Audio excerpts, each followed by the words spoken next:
Morning, Abotai, Tu B'Shvat Sameach. We were speaking about some of the halachot of brachot, very apropos for Tu B'Shvat and the days before, the days after. There's a very important halacha that only things that are made from the five grains, wheat, barley, spelt, oat, and rye, if they are ground and baked, ground into flour, and then made into cakes or bread, then it requires either hamotzi or mizonot, or if you cook those grains, that also requires borei minei mizonot. Now, usually, what happens if a person doesn't grind or bake it, grind and bake it, or turn it or cook it into a cooked food? What happens if a person just eats it raw? The Gemara in Masechet Berachot Daf Lamed Zayin says, "Hakoses et hachita levarech borei prei adama." You take wheat kernels and you crunch on them. That, since it's in its raw form, requires borei prei adama. It doesn't matter if it's raw or even puffed. You know, they have these cereals in Israel. It's called shalva. Over here, it's golden crisps or smacks. Over there, these are just puffed grains of wheat.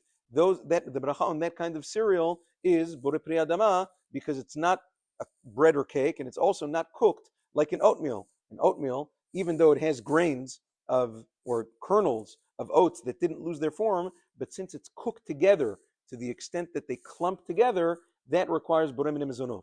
But all of these cereals, if a person eats raw wheat, or if a person eats these puffed wheat cereals, the halacha is that that's going to be borei pri ha'adama.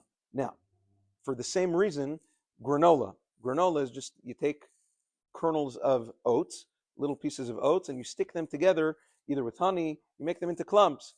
Sometimes they're in like loose form, sometimes it's in bars, cereals, whatever it is. The bracha on granola, since over there the grains of oat are raw and not cooked, the halacha is that granola, whether it's in loose form or a bar or whatever it is, the bracha is borei pri adama and not borei minei mizonot. That's the halacha with regards to that. Although there is some debate among the poskim if oats are even considered one of the five grains. Is it the shibolet shu'al that the chachamim were talking about? Many poskim say no, it's not.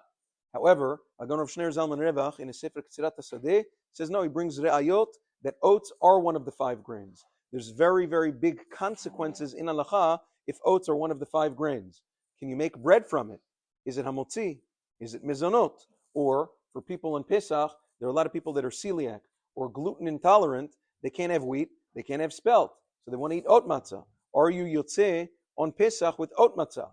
Can oats become chametz? Is oatmeal even chametz? It all depends if oats are one of the five grains. L'halacha u'l'ma'aseh, the vast majority of poskim of our generation agree that oats are the shibolet shu'al that the chachamim spoke about, and it is one of the five grains. You can make bread out of it, you can make cakes out of it, you can make matzah out of it, and it can become chametz. Oats are shibolet shu'al. Have a wonderful day. Don't forget to recite the prayer of the Ben Ish Chai today from Sefer Lashon Chachamim, to have a beautiful etrog for Sukkot, since today is Tu B'Shvat. Have a wonderful day.